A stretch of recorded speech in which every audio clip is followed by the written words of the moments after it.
Şu internette var ya, gelin diye, miting edelim, mitinge katnaşalım diye, miting kuralım diye.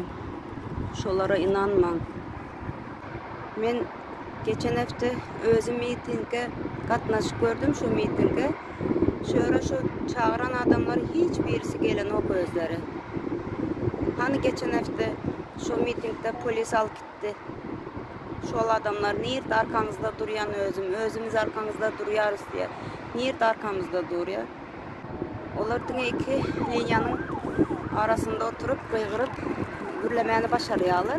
Yöne miting edelim deyip cinayete iteliyorlar bizi. Biliyorsunuz mu? İnanmam onu alma şenliklere. İnternette çağırıyorlar. Yöne mitingde özleri hiçbir şoları gelen o katnaşan oklar. Şolara inanmam.